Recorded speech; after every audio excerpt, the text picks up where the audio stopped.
Salut, c'est Maxence, bienvenue dans cette nouvelle vidéo. Je suis très heureux de te retrouver aujourd'hui. J'espère en tout cas que tu m'entends bien, parce qu'avec les vagues juste là, ça fait un peu de bruit. Donc dans cette vidéo, on va voir ensemble comment trouver des biens rentables en 2021. Donc c'est une question qui m'a été très souvent posée. Et du coup, je m'étais dit que j'allais faire une vidéo. Donc il faut savoir que j'ai une agence qui fait de l'investissement immobilier clé en main. Donc c'est vraiment une priorité pour nous de trouver des biens rentables. Et ce que je m'étais dit, c'est que j'allais te proposer 10 conseils pour te permettre de trouver des biens immobiliers rentables en 2020. Si tu souhaites être libre financièrement grâce à l'immobilier, et ben du coup ça passe par trouver des biens rentables. Pourquoi ? Parce que c'est ces biens rentables qui vont te faire gagner de l'argent tous les mois, des bénéfices tous les mois. Et il faut savoir que dans l'immobilier, la bonne affaire se fait, on gagne de l'argent uniquement à l'achat. Donc l'exploitation, on va dire, c'est un petit peu la consécration, mais c'est vraiment le fait d'acheter, de bien acheter dans l'immobilier qui va te permettre de gagner de l'argent dans l'immobilier. Donc c'est ça qui est très important et c'est pour ça que c'est très important de se focaliser, de trouver la meilleure affaire dès que possible. Donc dans cette vidéo, comme je te disais, je vais te partager tout de suite 10 conseils qui vont te permettre de trouver des biens immobiliers rentables. Le premier conseil que je te recommande, et c'est vraiment tout le monde doit passer par là, même si tu es débutant, c'est de commencer dès à présent à te créer un réseau. Le réseau d'apporteurs d'affaires, donc ça peut être des chasseurs immobiliers, des agents immobiliers locaux, ça peut être un notaire, ça peut être tout un tas de choses. Et bien du coup, c'est eux qui vont te permettre de pouvoir trouver des bonnes affaires en masse. Donc en gros, c'est vraiment ça qui va être puissant. C'est que moi, ce que je te recommande, c'est de commencer tout de suite à visiter, de faire un maximum de rencontres dans l'immobilier, de pouvoir bien échanger et progressivement, tu seras averti avant tout le monde des bonnes affaires. Parce qu'il faut savoir qu'il y a une grosse partie des bonnes affaires qui part avant d'être sur le marché. Donc si par exemple tu regardes toujours Le Bon Coin, Se Loger, ainsi de suite et que tu trouves pas de bonnes affaires, c'est sûrement que les bonnes affaires de ton secteur du coup partent avant. Donc vraiment essaye de te créer un bon réseau et c'est ce réseau qui va t'apporter des affaires. Et comme je te l'avais dit dans la précédente vidéo, depuis que je suis aux Maldives, là j'ai reçu plusieurs propositions, plusieurs opportunités que je dois étudier d'ailleurs. Mais ça, c'est vraiment dû à mon réseau. Et c'est des opportunités que si je la prends, personne ne la verra sur le marché. Parce que du coup, j'ai été un des seuls à être averti de cette opportunité. Simplement parce que j'ai dû créer un réseau et montrer que j'étais sérieux et entretenir ton réseau. Donc ça, c'est aussi un autre point qui est important. Se créer un réseau, c'est bien. L'entretenir, c'est encore mieux. Pour l'entretenir, tu peux offrir un café, par exemple. Tu peux aller apporter les pains au chocolat le matin. Tu peux aller l'inviter au restaurant à midi ou ce genre de choses. Donc avec le contexte actuel, c'est toujours plus compliqué, mais il y a toujours des solutions qui te permettent d'entretenir ton réseau. Ça peut simplement être une bouteille de champagne Success que tu envoies en fin d'année ou en début d'année suivante pour remercier ou ainsi de suite. Donc il y a tout un tas de choses qui te permettent d'entretenir ce réseau, mais vraiment le fait de se créer et d'entretenir un réseau, c'est déjà ça qui va te permettre de trouver des biens rentables, surtout en 2021. Deuxième point, c'est déterminer un secteur rentable et connaître parfaitement ce secteur. Donc peut-être que, tu habites en plein centre de Paris, dans un quartier ultra chic, typiquement ça va être très compliqué de trouver des biens rentables et le terme rentabilité dans cet endroit sera pas du tout le même que si tu fais une ville qui est un petit peu différente, parce que du coup tu as toujours des notions de rentabilité qui diffèrent en fonction des secteurs. Et par exemple à Lyon, il y avait le directeur de la FNAIM qui disait que si tu as 4% sur Lyon, c'est rentable, c'est une bonne affaire. Donc voilà, on n'a pas tous la même notion de rentabilité et souvent le secteur peut t'aider à trouver des biens plus rentables. Tu vois, par exemple, tu as toujours, moi ce que je privilégie, c'est les moyennes villes, des villes qui sont assez étudiantes, où tu as des biens qui sont intéressants. Et ça, c'est des villes qui sont rentables en fait. C'est parce que tu peux plus facilement trouver des biens qui sont rentables. Donc voilà, fais bien attention à ça. Mais vraiment cette notion de secteur, et aussi dans ce secteur tu dois connaître parfaitement la cible. Est-ce qu'il y a des étudiants, est-ce qu'il y a des jeunes actifs, est-ce qu'il y a des écoles, est-ce qu'il y a des universités, bref, il faut vraiment que tu connaisses tout ça, comme ça va te permettre de trouver déjà un secteur qui est rentable, et deux, des types de biens qui sont adaptés à ta clientèle. Et n'hésite pas aussi à aller te renseigner à l'urbanisme pour voir ce qu'ils ont projeté de faire. Est-ce que tu vois qu'ils vont rénover, leur gare, les routes, les accès, les transports en commun, bref, tout un tas de choses qui peuvent être des signaux de bonne santé d'un secteur. Et ça, c'est vraiment ultra puissant. Ensuite, troisième conseil que je voulais te partager, c'est d'analyser les potentielles évolutions des biens. Donc en fait, des fois, tu as un bien que tu vas trouver qui est sur le marché qui n'est pas forcément rentable de base. Et c'est à toi de le faire devenir rentable. Nous, par exemple, sur Lyon, donc en région lyonnaise, ce qu'on fait beaucoup, c'est des colocations, parce qu'il y a énormément de colocations, enfin de colocataires potentiels à Lyon, et il y a une pénurie de logements étudiants. Donc les colocations, c'est juste idéal. Et du coup, nous, ce qu'on fait, c'est qu'on achète des appartements qui sont par exemple des T3, des T4, et à chaque fois, il faut qu'ils aient un grand salon qui fasse plus de 20 mètres carrés, et ce salon, on le coupe et on crée une nouvelle chambre. Donc sur le papier, acheter un T3, un T4, c'est peut-être pas forcément rentable, mais ajouter une chambre et du coup ajouter un nouveau loyer, et là, ça devient vraiment rentable. Donc tu as souvent pas mal de potentiel d'amélioration comme ça. Tu peux avoir des mezzanines. Nous, on a fait des projets avec mezzanine, création d'un plancher au-dessus en fonction de ta hauteur sous plafond. Bref, il y a toujours la possibilité de faire devenir rentable un bien qui ne l'est pas forcément et un bien qui n'est pas forcément intéressant de base. Donc c'est pour ça que c'est toujours très intéressant de visiter un maximum, parce que du coup déjà le fait de visiter, c'est que ça va te permettre potentiellement et rapidement de te créer un réseau, et deux, c'est que ça va te permettre d'analyser, de te dire ah putain, ça je l'avais pas vu, c'était pas marqué dans l'annonce, parce que très souvent c'est pas forcément marqué, et tu peux faire ça qui peut te permettre d'améliorer la rentabilité de ton projet. Quatrième conseil, c'est de visiter des anciennes annonces. Donc moi, ce que j'aime bien faire de temps en temps, c'est une fois tous les 2-3 mois, c'est que je fais la recherche inversée. Ça veut dire que je vais sur le Bon Coin, je fais recherche immobilière et je mets de la plus ancienne à la plus récente. Et comme ça va me permettre de voir quels sont les biens qui n'ont pas été vendus. Alors il y a des biens qui sont juste pas mis à jour, qui ont été vendus entre temps, mais il y en a quelques-uns qui ne le sont pas. Et du coup, c'est qu'ils ont un problème. Donc quand c'est ça, n'hésite pas à demander déjà en amont le problème, d'où est-ce que ça vient, et essayer de voir comment est-ce que tu peux résoudre ce problème. Ça peut être vraiment très puissant de te dire, ok, il y a un problème, ça ne veut pas dire que c'est pas forcément, qu'il n'y a pas forcément de solution pour le résoudre. Tiens, je te partage le petit oiseau juste là, qui fait assez rire. Et du coup, ça ne veut pas dire qu'il n'y a pas que c'est pas possible de résoudre ce problème, c'est juste une question de chiffres. Après, si, il y a des problèmes qui ne sont pas résolvables, notamment si tu ouvres la fenêtre et que tu es sur une autoroute. Là, bon, il n'y a pas de résolution possible. Mais moi, j'ai fait beaucoup de bonnes affaires, c'est parce que j'avais analysé un problème qui pouvait faire peur à beaucoup de monde. Et du coup, ce problème, du coup, on l'a résolu. Donc, qu'est-ce qu'il faut faire?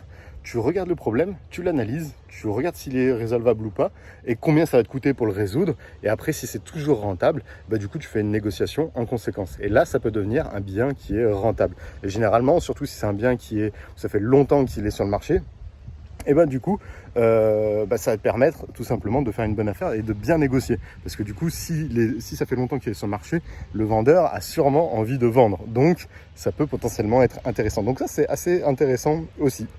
Cinquième conseil, c'est d'être prêt à faire des offres et de négocier si besoin. Mais bien sûr, comme d'habitude, on n'est pas obligé.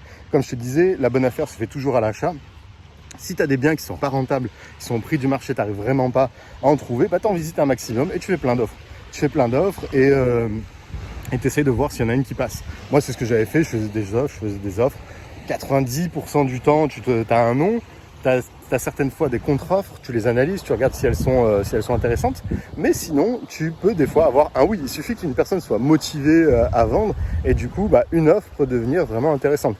Donc, l'idée de se faire plein d'offres, et du coup, c'est que potentiellement, tu en as une qui va passer et ça peut marcher. Donc, n'hésite pas à faire des offres, tu prends des noms, c'est pas grave, tant que tu justifies ton prix, tant que tu justifies tes offres, il n'y a pas forcément de problème. Et c'est intéressant quand tu vas faire des offres au rabais, du coup, de justifier, dire, oui, mais là, regardez, il y a pas mal de travaux, il y a à peu près tant de travaux, faut qu'on fasse des travaux, donc il faut réduire le prix en conséquence pour que ça reste corrélé au prix du marché. Sixième conseil, du coup, pour faire devenir encore plus rentable un bien immobilier, c'est de le louer plus cher. Donc le louer plus cher que le prix du marché. Alors attention, on ne va pas le louer plus cher juste pour dire j'ai envie de le louer plus cher, c'est qu'on va apporter plus de valeur.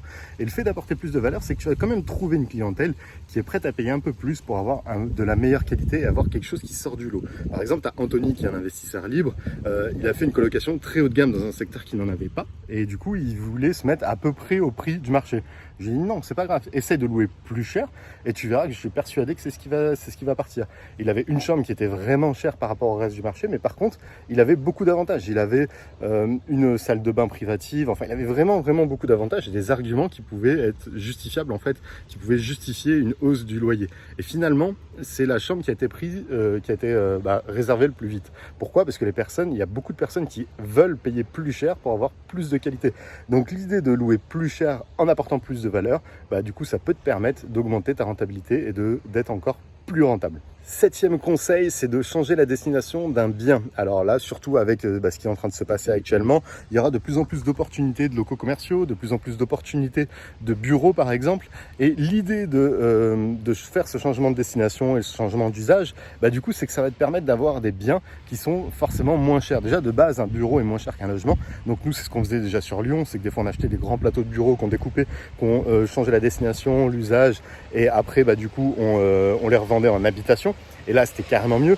Ce que je te conseille de faire, si tu es intéressé par cette stratégie, c'est que tu vas voir l'urbanisme et tu essaies d'analyser ce qui est possible ou non. Parce que par exemple, des locaux commerciaux, tu peux avoir un alignement commercial. Donc ça, c'est indiqué sur le PLU.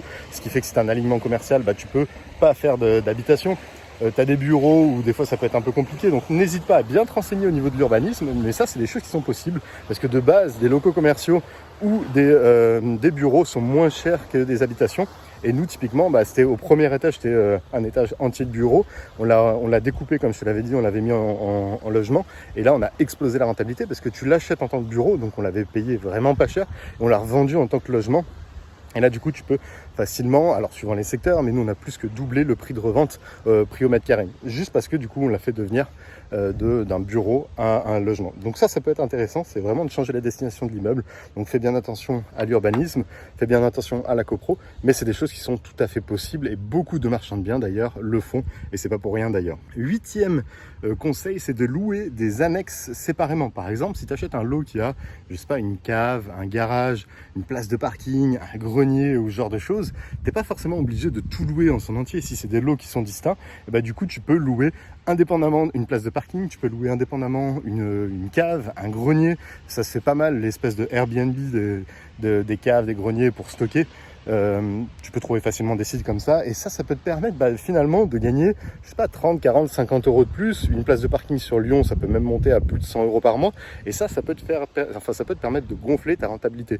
Donc ça peut vraiment être intéressant aussi pour gagner rapidement. Au lieu de dire, voilà, pour 500 euros, tu as la cave, le parking, tu as tout ça, et non, tu dis ceci, tu dis, bon, si tu le veux, je peux te le faire un petit peu moins cher aussi à ton locataire, mais s'il ne le veut pas, tu peux très bien le louer séparément et ça va te permettre d'augmenter ta rentabilité et du coup d'avoir des biens encore plus rentables. Neuvièmement, c'est d'optimiser son financement en fonction de la rentabilité que tu as envie. Pourquoi ? Parce que plus tu vas t'endetter sur du long terme, plus ta mensualité sera basse et plus ton projet sera rentable. C'est aussi simple que ça, c'est des maths et du coup, tu peux te dire, ok, je peux faire sur 20 ans, sur 25 ans, sur, je sais pas, 30 ans ou autre. Et du coup, ça va te réduire tes mensualités. Donc, potentiellement, ton bien peut devenir encore un peu plus rentable, juste grâce à ça. Donc, c'est aussi simple que ça. C'est tu modules ton financement en fonction de la rentabilité que tu as envie d'avoir. Moi, je connais des personnes qui ont vite envie de rembourser leurs prêts. Ils mettent 15 ans. S'ils sont en autofinancement, écoute, c'est très bien et ça leur suffit largement. Donc, vraiment, voilà, n'hésite pas à faire ça aussi, à jouer avec ta mensualité. Il n'y a pas que le bien en lui-même. Il y a aussi le financement que tu peux avoir. Tu as des personnes qui aiment mettre de l'apport aussi pour que le bien devienne rentable. C'est une possibilité aussi. Il y a tout un tas de stratégies que tu peux mettre en place. Mais voilà, ça faisait partie du 9e point. Et 10e et dernier conseil, c'est d'utiliser des stratégies rentables, tout simplement. Alors, il n'y en a pas 50 millions. Tu en as quelques-unes, d'ailleurs, je te les évoque dans la formation offerte qui est juste dans la description de cette vidéo. Mais du coup, l'idée d'utiliser des stratégies rentables, c'est que ça va te permettre de booster ta rentabilité. Si, par exemple, tu as un grand appartement que tu loues de manière classique, peut-être qu'il va être rentable, mais il peut être encore plus rentable si tu fais une colocation, par exemple. Si tu le loues en meublé plutôt qu'en coloc, du coup, ça deviendra peut-être un peu moins rentable. En courte durée plutôt qu'en meublé, ce sera sûrement plus rentable. Donc voilà, c'est vraiment à toi aussi de voir quelle est la stratégie qui potentiellement peut être encore plus rentable. La stratégie d'investissement, donc il y en a, il y a colocation, tu peux faire des divisions, tu peux faire des locations courte durée, des immeubles de rapport, bref, il y a tout un tas de choses que tu peux mettre en place et qui peuvent aussi augmenter ta rentabilité. Donc voilà du coup pour ce qui était de ces 10 conseils, en tout cas j'espère que ça t'a plu, j'espère que le cadre t'a plu, c'est vraiment sympathique.